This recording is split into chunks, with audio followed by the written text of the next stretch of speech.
नमस्कार दोस्तों। आज हम इस सोर्स मटेरियल का एक बेहद खास विश्लेषण करने वाले हैं। मास्टर बैच क्वालिटी कंट्रोल सुनने में थोड़ा टेक्निकल लगता है ना, पर सच कहूं तो एक सुपरहिट प्रोडक्ट और एक बुरी तरह फेल हो चुके प्रोडक्ट के बीच यही सबसे बड़ा फर्क पैदा करता है। इसे एक अनसीन गेटकीपर यानी पर्दे के पीछे का प्रहरी कहना बिल्कुल गलत नहीं होगा। तो बिना किसी देरी के सीधे इस प्रोसेस और इसकी साइंस के अंदर चलते हैं। अब इस सिनेरियो के बारे में सोचिए। एक फैक्ट्री में दो बैच बन रहे हैं। दोनों का फॉर्मुलेशन एकदम सेम है, सेम टू सेम, पर एक बैच पास हो जाता है और दूसरा बुरी तरह रिजेक्ट। आखिर क्यों? असलियत यह है कि सिर्फ एक अच्छा फॉर्मूला होना ही सब कुछ नहीं होता। असली राज छिपा है सख्त और डिसिप्लिन्ड क्वालिटी कंट्रोल में। अगर ये नहीं है तो दुनिया का बेस्ट फॉर्मूला भी प्रोडक्शन को बचा नहीं सकता।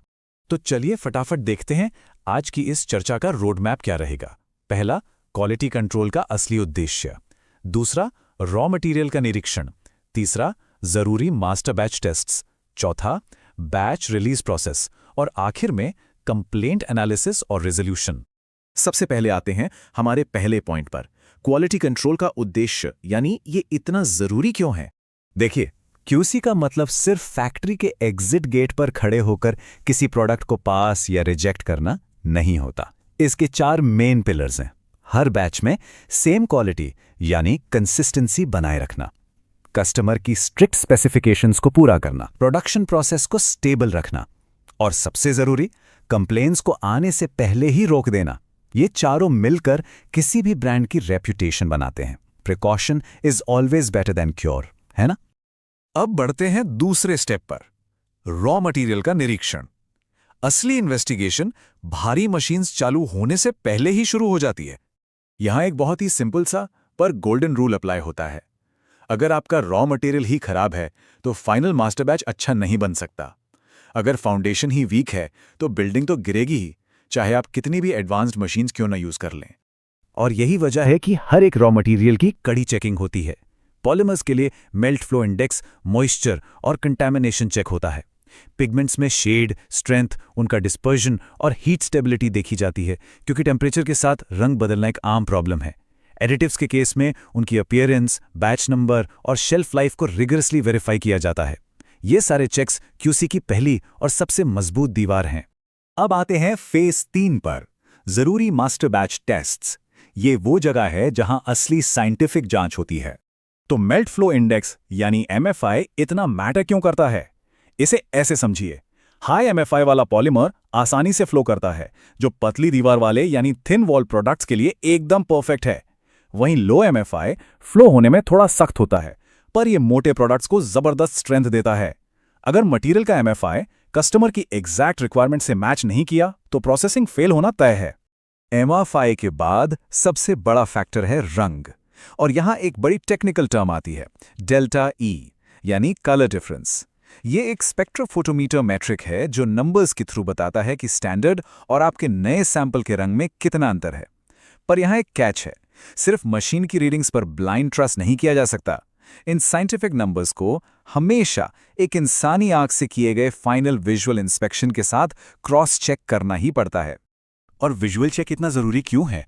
क्योंकि पुअर डिस्पर्जन यानी ठीक से मिक्स ना होने के लक्षण अक्सर विजुअल चेकिंग में ही पकड़े जाते हैं। अगर प्लास्टिक पर काले धब्बे, स्ट्रीक्स, असमान चमक या रंग के अलग अलग पैचेस दिख रहे हैं तो समझ जाइए कि पिगमेंट और पॉलीमर बराबर मिक्स नहीं हुए हैं। अगर डिस्पर्जन ठीक नहीं तो प्रोडक्ट का लुक पूरी तरह बर्बाद हो जाएगा। इसके अलावा ऐश और मॉइस्चर टेस्ट्स किसी लाइफ सेवर से कम नहीं है। नायलॉन, पीईटी या पीसी के मामले में अगर मॉइस्चर टेस्ट फेल हो गया तो प्लास्टिक में बबल्स बनेंगे और उसकी स्ट्रेंथ पूरी तरह खत्म हो जाएगी। वहीं ऐश कंटेंट टेस्ट ये कंफर्म करता है कि प्रोडक्ट में फिलर्स की मात्रा बिल्कुल उतनी ही है जितनी आर&डी टीम ने शुरू में डिजाइन की थी। चलिए अब देखते हैं चौथा पड़ाव, द बैच रिलीज प्रोसेस। ये आखिरी छलनी है। कोई भी मटेरियल फाइनल कस्टमर तक पहुंचने से पहले इस क्रिटिकल चेकलिस्ट से गुजरता है। कलर और एमएफआई अप्रूवल, डिस्पर्शन और moisture check, ash content verification, final appearance निरीक्षण और यहां तक कि पैकेजिंग और लेबलिंग क्लियरेंस। एक बैच तभी डिस्पैच के लिए निकलता है जब ये सारे, हर एक पैरामीटर सफलतापूर्वक पास हो। एक फेल रीडिंग का मतलब है बैच वही रोक दिया जाएगा, नो कॉम्प्रोमाइज। और आखिर में हमारा 5वां और आखिरी सेक्शन, कंप्लेंट एनालिसिस और रेजोल्यूशन। चलिए एक डिटेक्टिव मिस्ट्री सॉल्व करते हैं। मान लीजिए इन सारे कंट्रोल्स के बाद भी मार्केट में कोई प्रॉब्लम आ जाए। जैसे एक रियल वर्ल्ड केस था, कहाँ कस्टमर की कंप्लेंट आई कि ग्रे मास्टर बैच का शेड हर बार अलग आ रहा है। जांच शुरू हुई, पता चला कि फॉर्मूला वही था, मशीन सेम थी, ऑपरेटर भी वही था, फिर गड़बड़ कहाँ थी? गहराई में जाने पर पता चला कि रूट कॉज नए पिगमेंट लॉट में छुपा था। उसकी टिंट स्ट्रेंथ पुराने वाले से बिल्कुल अलग थी। इसने हमारे उस गोल्डन रूल को फिर से साबित कर दिया। इसका पक्का समाधान निकला, इनकमिंग पिगमेंट क्यूसी को और ज्यादा स्ट्रांग बनाना। तो आखिर में बात यहीं आती है कि R&D चाहे कितना भी शानदार फॉर्मूला डेवलप कर ले, लेकिन फैक्ट्री में QC लैब ही वो टीम है जो ये इंश्योर करती है कि हजारों किलो मटेरियल बनने के बाद हर प्रोडक्शन बैच में बिल्कुल वही ओरिजिनल क्वालिटी बनी रहे। R&D और QC का यही लगातार टीम वर्क कस्टमर का सबसे बड़ा भरोसा जीतता है। इसीलिए जैसा कि इस पूरे विश्लेषण का निष्कर्ष है, क्वालिटी प्रोडक्ट एक्सीडेंट से नहीं बनता, क्वालिटी हर स्टेज पर कंट्रोल की जाती है। असल मैन्युफैक्चरिंग दुनिया में कंसिस्टेंसी लाना कोई जादूगर का काम नहीं है, ये सिर्फ अनुशासन और प्रोसेस का नतीजा है। पर आज का यह विश्लेषण खत्म करने से पहले सोचिए, अगर फैक्ट्री में अचानक से ब्लैक स्पेक्स या प्लेट आउट जैसी कॉम्प्लेक्स प्रॉब्लम्स आने लगें, तो उनका रूट कॉज एनालिसिस कैसे होगा? ये एक ऐसा सवाल है जो अपने आप में मास्टर बैच ट्रबल शूटिंग पर एक गहरी चर्चा की मांग करता है। तब तक के लिए इस अनसीन गेटकीपर को समझते रहिए और क्वालिटी की बारीकियों को परखते रहिए। दोस्तों, वीडियो खत्म होने से पहले मैं आपको एक रियल इंडस्ट्री टाइप सिचुएशन बताना चाहता हूँ। सोचो, मंडे की सुबह है। कंपनी ने अपने एक बहुत बड़े कस्टमर को 20 ton colour master batch dispatch किया। सबको कॉन्फिडेंस था कि मटेरियल परफेक्ट है। रॉ मटेरियल टेस्ट हुआ था, MFI भी चेक हुआ था, कलर भी पास था और COA भी इशू हो गया। लेकिन सिर्फ 2 दिन बाद कंपनी ने क्वालिटी डिपार्टमेंट में एक फोन आता है, सर प्रोडक्शन लाइन बंद करनी पड़ी। पहले सबको लगा मशीन की प्रॉब्लम होगी। मशीन चेक हुई, सब नॉर्मल, प्रोसेस पैरामीटर चेक हुए, सब ठीक। तब कस्टमर ने बोला, कहाँ?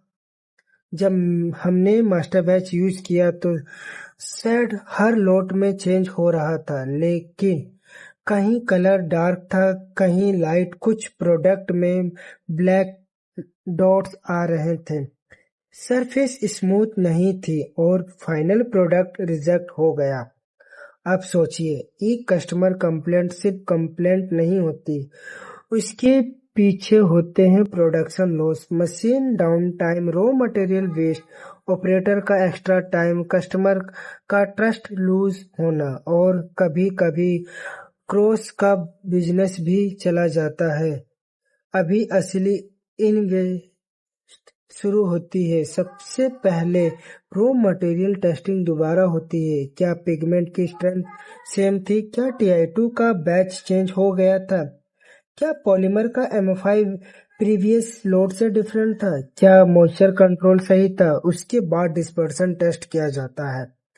माइक्रोस्कोप के नीचे देखते हैं कि पता चलता है कि पिगमेंट के छोटे छोटे एल्गोमीटर्स पूरी स्टोरी बदल रहा है। फिर स्पेक्ट्रोफोटोमीटर पर डेल्टा ई चेक होता है। रिपोर्ट में डेल्टा ई सिर्फ 0.7 दिख रहा था। सबने सोचा इतना तो नॉर्मल है, लेकिन कस्टमर की एप्लीकेशन में अब एक्सेप्टेबल लिमिट सिर्फ 0.3 थी और वही छोटा सा नंबर लाखों रुपए का रिजेक्ट का रीजन बन गया।